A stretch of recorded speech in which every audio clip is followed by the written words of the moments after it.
Hello, I'm Paul Beckwith, and in this video I want to talk about some recent work that has come out recently about unexplained heatwave hotspots that are popping up across the globe.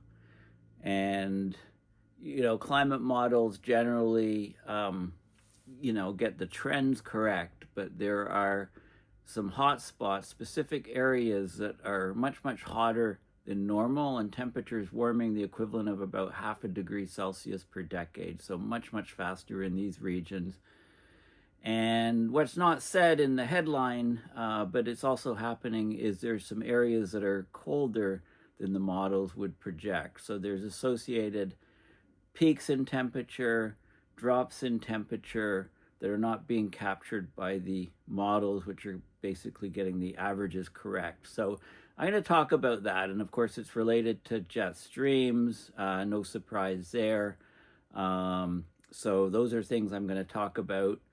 I'm glad to be back from Baku, Azerbaijan, from the COP29. These conferences are always very intense. There's lots going on, lots of talks, lots of learning, and I get back and I need a few days a few days break basically to recharge my batteries. So I was involved in lots at the conference. I posted a number of videos on my own channel, but most of the work that I did at the climate conference has been posted it's being posted in other places. For example, with the Climate Emergency Forum, we did 3 of our own press conferences, and I also had one-on-one interviews with about 7 or 8 different people. So altogether, 11, 12 different videos filmed, and they're being released over time. I think with the Climate Emergency Forum, 4 have come out so far, and I'll show you the links to those. Of course, Newton was extremely happy to see me. The feeling was mutual. We've been going on multiple walks all this week. He's still in doggy happiness, as I am. And, my cats have been kind of indifferent to my return. I don't think they even noticed I went. I'm talking about Sally and Mop, and of course we lost Shackleton a while back. Maybe I'll have to get a new kitten at some point. I'm not sure. Maybe a stray or something, or one from the Humane Society. So let's talk about the global heat hotspots. So this is an article that just came out a few days ago, and it's got some very interesting findings in it. So I'll look at the peer-reviewed paper. But before I talk about it, this is the YouTube channel of the Climate Emergency Forum, and these are the videos that have been posted. So I interviewed Sean Fitzgerald in Baku about ocean-based CDR, or OCDR, ocean-based carbon dioxide removal. And that was posted fairly quickly. Nick Breeze, make sure you don't miss this interview. It's always a pleasure talking to Nick Breeze, and he's the author of the book Cop Out, which I have a copy of here. Nick is a great guy, wrote a great book about the cops, but he's one of the world's worst in marketing, because he didn't bring any copies of his book. I said he should have brought crate loads, shipping container full of books to flog at the COP. He didn't bring a single book. So anyway, this is a great interview. You don't want to miss that. This is an interview where I spoke with Rabbi Yonatan Nerel about seeking inspiration at COP29. Another very, very interesting interview. And here's where I interviewed Herb Simmons, who's the author of A Climate Vocabulary, and I'm wearing my Sherlock Holmes hat for that interview. So there's 4 videos that have been posted, and over the next month, you're going to see about another 8 videos where 3 of which are press conferences that we did in the side events room at the COP with Climate Emergency Forum. Facing Future had 3 events, and then I had another bunch of interviews, I guess about at least 5 more, one-on-one interviews with people that will be posted over time on the Climate Emergency Forum channel. Okay, so let's go back to this article. Unexplained heatwave hotspots are popping up across the globe, and you can see these red areas where there's persistently hotter than normal hotspots, if you like. But associated with this is also these blue areas that are colder than normal. So the models, the climate models are showing the overall warming trends, but of course they're not picking up these hot spots or cold spots. So a little bit in the article, the Earth's hottest recorded year was 2023. It looks like 2024 is going to come in about 1.55 or 1.6 or 1.65 above the pre-industrial, defined as the 1850 to 1900 average. So, one of the big complaints I have about the COP29 is the talk about, 1.5 Celsius, because we're looking at 1.5 in the rearview mirror at this stage. So you'll hear a lot about the overshooting. People talk about overshooting 1.5 as if we can go back down. I mean, there's nothing to indicate that we will go back anytime soon. We should be talking about 2.5, 3, which is where we're heading. So the 10 hottest yearly average temperatures have occurred in the past decade. We've had the hottest summer and the hottest single day in 2024, so we're going to set a new record. So that's not breaking news to anybody. People are well aware of that now. But amid this upward march in average temperatures, there's a striking new phenomena that's emerging. There's distinct regions that are seeing repeated heat waves that are so extreme they fall far beyond what any model of global warming can predict or explain. And that's these hotspots. And these hotspots are associated with drying out and droughts and lots of human mortality in these regions. And also, we're talking about this is a focus on temperature. I'd like to see the same study done with precipitation, because we're getting, these areas of huge precipitation. Just think of Spain, for example, recently. The UK in the last few weeks. We're getting regions where there's much higher precipitations as well. So precipitation hotspots and drought hotspots, if you like. So this is a new study that was just published in the Proceedings of the National Academy of Sciences, and I'll go through the peer-reviewed paper. It shows a world map, which I'm showing you. This is the summary up here, showing where these hotspots are. They're on every continent except Antarctica. They're like giant, angry skin blotches. In recent years, these heat wave hotspots have killed tens of thousands of people. They've withered crops and forests and sparked devastating wildfires. So we're talking about breaking the records in huge ways. So we're getting large and unexpected margins by which recent regional scale extremes have broken earlier records, by not just by a little bit, but by 1, 2, 3, 5 standard deviations. And so climate models can't provide this information. So if we just rely on climate models, they're missing these extreme hotspot events that are occurring. So this is about extreme trends that are the outcome of physical interactions that we might not completely understand. So, when you get a hot spot in a region, then you get the soil drying out. You can get, if it persists for any duration, it can lead to complete tinderbox conditions and wildfires breaking out. Also, there's nonlinear feedbacks that can cause the warming to be even greater. So the lead author is Kai Kornhuber. He's at the Columbia Climate School Lamont Dougherty Earth Observatory, and he's talking about regions becoming temporary hothouses. So this study looked at heat waves over the past 65 years. It identified the areas where extreme heat is accelerating much faster than more moderate temperatures.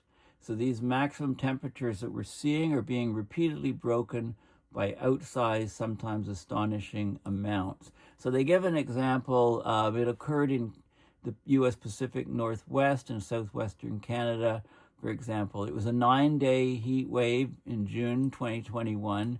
It broke daily records by as much as 30 Celsius or 54 Fahrenheit above normal. So we got the highest ever temperature recorded in Canada, 121.3 Fahrenheit in Lytton, British Columbia. That's almost 50 degrees Celsius. The town burned to the ground the next day in a wildfire that was driven in large part by the drying of vegetation in the extraordinary heat, perhaps sparked by, a spark from a passing train. In Oregon and Washington State, hundreds of people died from heat stroke and other health conditions during this heat wave. Okay, so that's an example of an extreme hotspot. These extreme heat waves have been hitting predominantly in the last 5 years or so in particular regions. Some occurred in the early 2000s or before, but there's regions like populous central China, Japan, Korea, the Arabian Peninsula, Eastern Australia, and scattered parts of Africa that are getting these persistent heat waves. Also, Canada's Northwest Territories and the high Arctic islands, parts of South America, Siberia. So let's have a look. So it's associated with the JetStream. So this is JetStream mode 7, if you like. If you count the peaks around the planet, 1, 2, 3, 4, 5, 6, 7. And underneath, of course, these JetStream ridges, you can get extreme heat moving from the south northward, and you can get persistent heat waves if these jet streams are stuck, and those are specific hotspots. And you tend to get in this mode pattern like this, as opposed to, the wave being shifted elsewhere. So the hotspots would repeat in those areas, and cooler spots would repeat in the troughs, which is not explicitly mentioned here. Okay, so we've had sequences of heat waves contributing to 60,000 deaths in 2022 in northwestern Europe, 47,000 deaths in 2023 in northwestern Europe. This is across Germany, France, the UK, the Netherlands, and other countries. They don't generally have air conditioning in those places because they haven't needed them up to now, but because of the stuck jet streams, we're getting more and more persistent hotspots in those regions. In recent years, the hottest days of the year are warming twice as fast as the summer mean temperatures. And few people in this part of Europe, northwestern Europe, have air conditioning because traditionally it's almost never needed. The outbreaks have continued as recently as this September. New maximum temperature records were set in Austria, France, Hungary, Slovenia, Norway, and Sweden. So statistically, you can talk about the tail widening at the upper temperature range. So although the climate change is shifting the mean of the curve, if you like, you've got a mean curve where you get the average temperature lower than normal, hotter than normal. And if you talk about the tail of the probability distribution, the tail is widening. It's skewed in the high temperature direction, so we're getting an anomalous occurrence of temperatures at the far upper end that exceed anything expected with simple upward shifts in the mean summer temperatures. And in some of the tails, we're getting heat waves happening 4 times more than we would expect, just from the normal statistical distribution of temperatures. In other regions, we're getting we're getting temperatures lower than what the models would predict. Okay, so this is based on previous work. There was a study in Europe and Russia. There was an earlier study by the same people, this Kornhuber guy, that blamed heat waves and droughts on wobbles in the jet stream, a fast-moving river of air that continuously circles the northern hemisphere. Okay, so the Arctic's warming much faster than the average, so it's destabilizing the jet stream. It decreases the temperature difference to lower latitudes, so the jet stream slows down and gets wavier and gets stuck in place, and we get these so-called Rossby waves getting stuck in place. And under the ridges of the Rossby waves, you get hot air sucked in from the south, and it goes into these temperate regions that don't normally see extreme heat for days or weeks at a time. So this is a jet stream, right? The warm air is coming up and gets stuck under these ridges for long periods of time, causing the heat waves, causing the extreme weather events, okay? There's also, so there's effects globally from these jet stream waviness, the Rossby waves. There's also some smaller scale atmospheric waves that gather heat from the Pacific Ocean surface and transport it onto the land. Anyway, these are so often called black swan events, or black swans are, of course, they occur. You know, most swans are white, but you do get some black ones, but it's a very rare phenomena. So the term black swan events has been used to label these heat waves, but because they're happening more and more often in the same places, it's not really a totally unpredictable black swan event. It's more like a gray swan where you have some predictability. Now, of course, the U.S. is wealthy than a lot of places, but excessive heat is killing more people than all other weather-related causes combined, including hurricanes, tornadoes, and floods. So there was a study recently, in this past August, it said that it shows that the yearly death rate in the U.S. has more than doubled since 1999. There were 2,325 heat-related deaths in 2023 in the U.S. So there's some meteorologists that are calling for heat waves to be named, similar to hurricanes, to heighten public awareness and motivate governments to prepare. Due to their unprecedented nature, these heat waves are usually linked to very severe health impacts. They're also disastrous for growing food, agriculture, vegetation, and infrastructure. We haven't built our societies for these things, so we might not be able to adapt fast enough. Okay, so this is the paper. Now let's talk, before I go into the details of the peer-reviewed paper, I want to look at a couple recent things, that sort of background for this paper. So this goes back to 2019, December. Newly identified jet stream pattern could imperil global food supplies, says study. So this is looking at the jet streams and the nature of the waviness of the jet streams, and they found in this study back in 2019 a 20-fold increase in the risk of simultaneous heat waves in major crop-producing regions when these global-scale wind patterns of the jet streams are in place. Again, the lead author was Kai Kornhuber. Okay, during these events, there's actually a global structure in the otherwise chaotic circulation. You get these wave patterns in the upper atmosphere from the jet streams locked into place, and you can get multiple regions where we grow crops exposed to heat waves. So there's a couple of modes that they found in their study. They found that these Rossby waves can go into two configurations. So I showed you this image before from the previous article. So 1, 2, 3, 4, 5, 6, 7. So this is mode 7, a mode 7 pattern. It's called wave 7, right? There's 7 peaks. This is the north-south wobbles of the jet stream produced with 7 peaks, and you can get heat waves underneath these ridges. We also get a lot of wave 5 patterns, which are shown here. This is wave 5 patterns where there's 1, 2, 3, 4, 5 peaks. And so the heat wave regions the waves are wider, right? When the mode number is lower, and we can get a heat wave over this massive region, over this massive region, and over this massive region. Also over here, but this is over the ocean, as is this one. Okay, now in the troughs, I should point out, you get much stormier weather. Okay, you get much higher rainfall and stormier weather, so you'd get a lot more rainfall in Europe here, because over the troughs, you get low pressure, You get a cloudy situation, much more precipitation and unsettled weather under the ridges. You get heat waves leading to drought, but you don't get the storms with the higher pressure.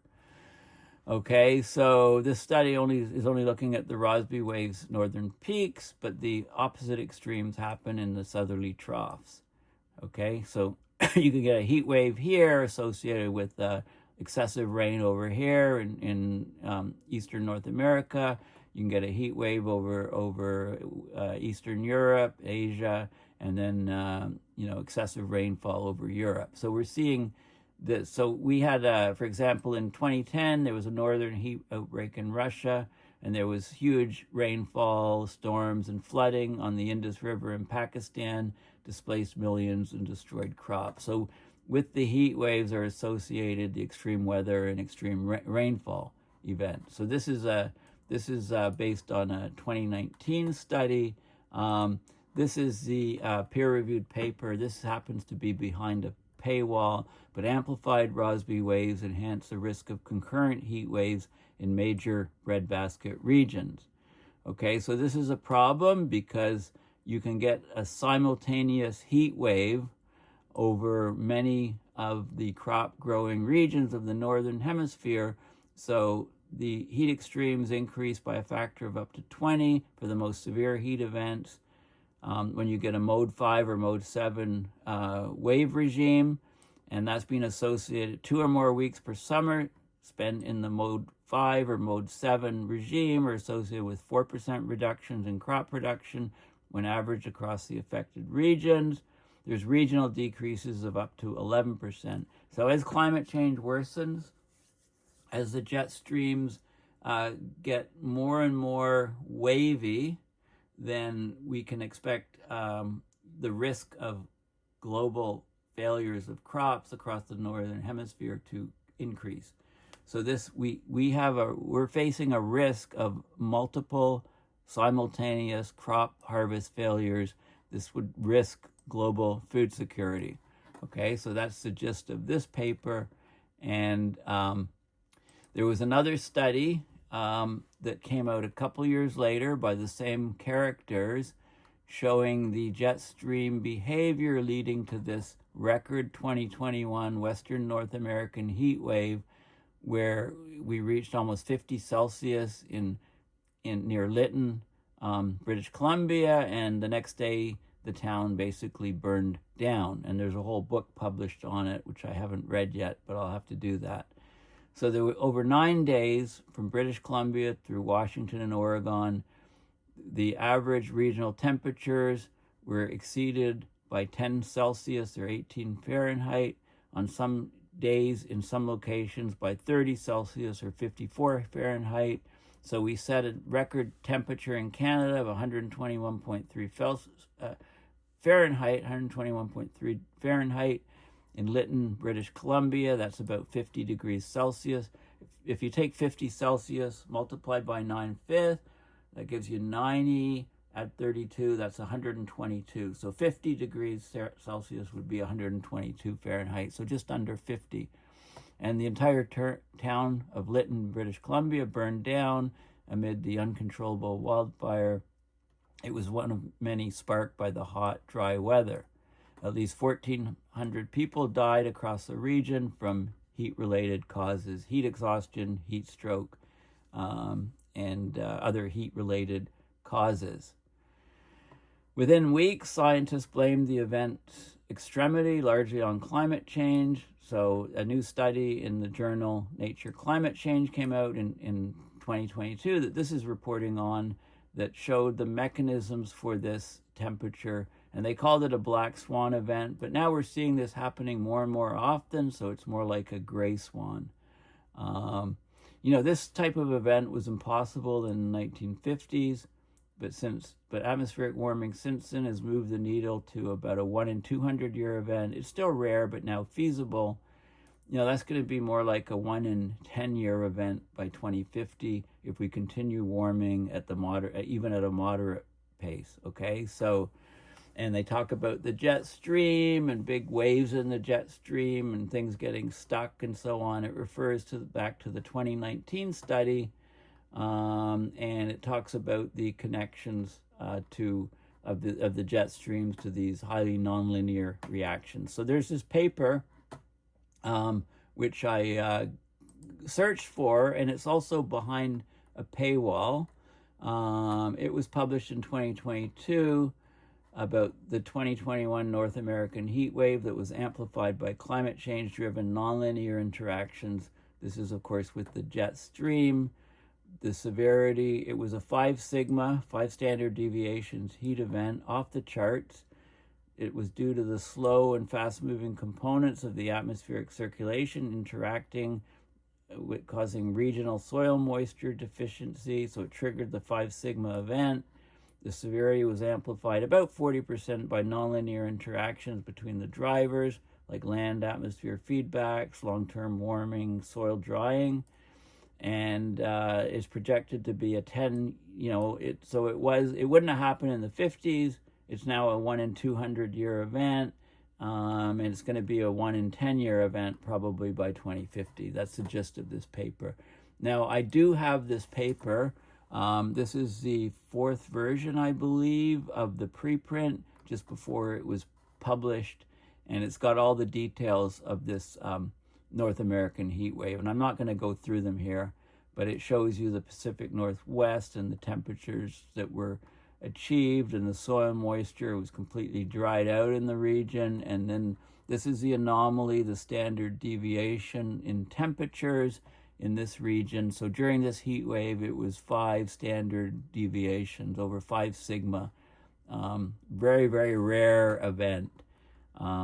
It wouldn't have happened in the 50s. Now it's about a 1 in 200 year event, and by 2050 it'll be about a 1 in 10 year event.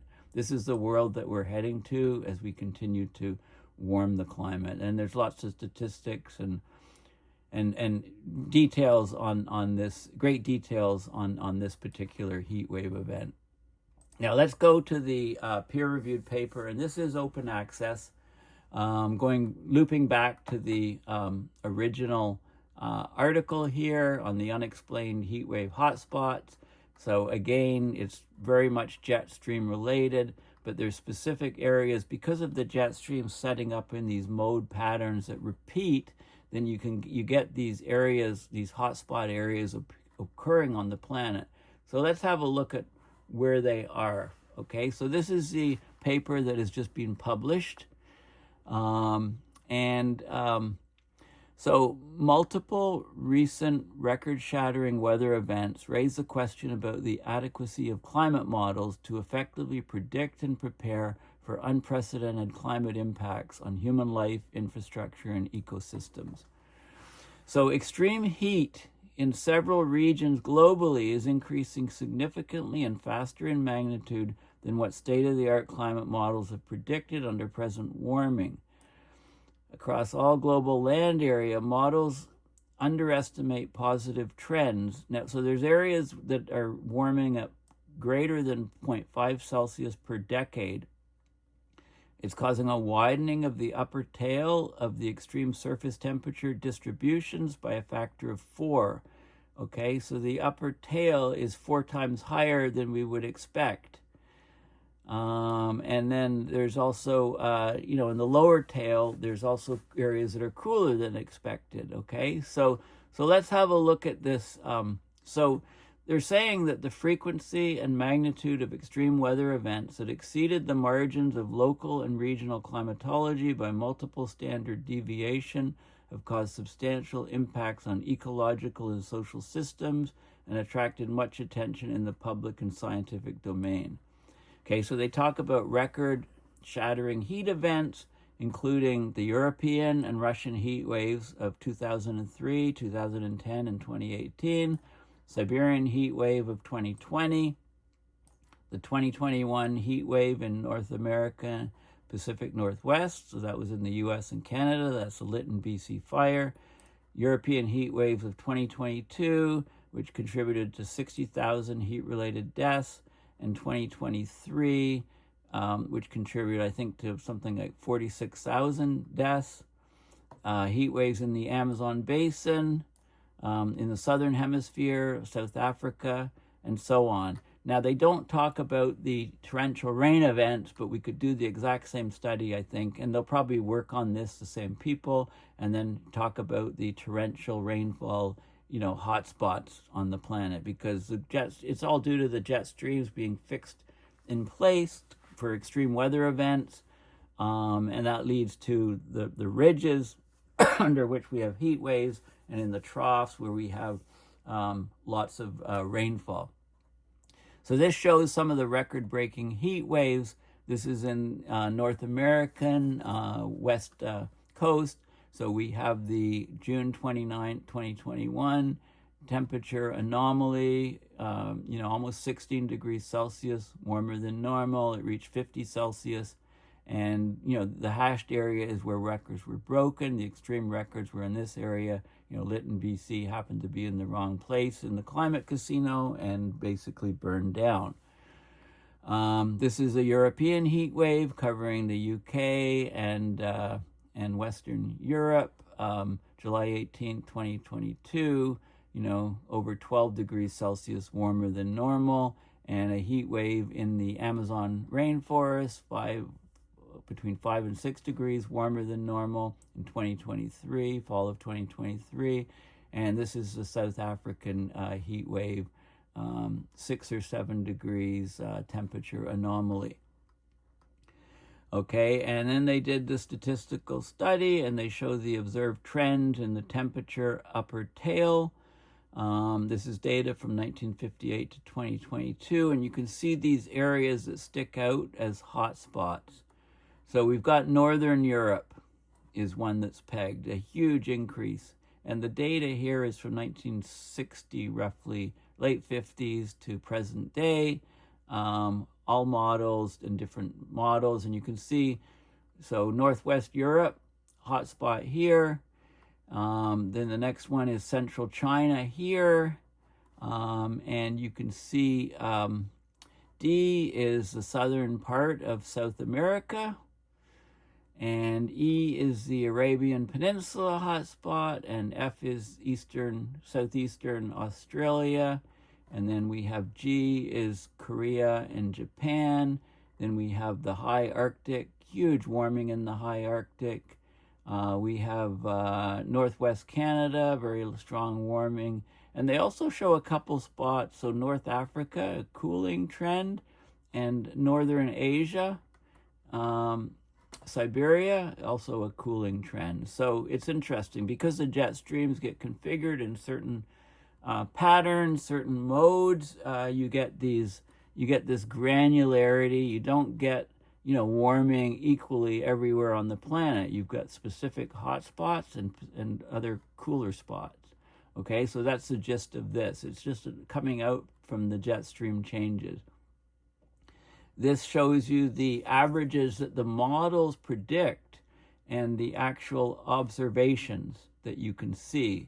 And you can see that we're getting heat waves far exceeding what any of these models show. This is the hot spots that I've talked about previously, and you can see the models. So look at Siberia, much colder than the models predict. North Africa, much cooler. But all the other ones are warmer, okay? So there are specific cooling spots as well. So again, this is because of these aren't black swan events. They're better to call them gray swan because there's some predictability to them. We can predict that, we're much likely to get heat waves in these areas that are red and cooler than normal waves in the areas that are blue. Right? That's not complete black swan type events. So they do some statistical analysis and they find that there's a fourfold increase in the long tail. So the heat waves are happening much more often than normal. And then they go and they discuss some of the statistics and some of their data methods, etc. But that's the gist of the paper. I think I've covered the key points of this paper. So it's very, very interesting.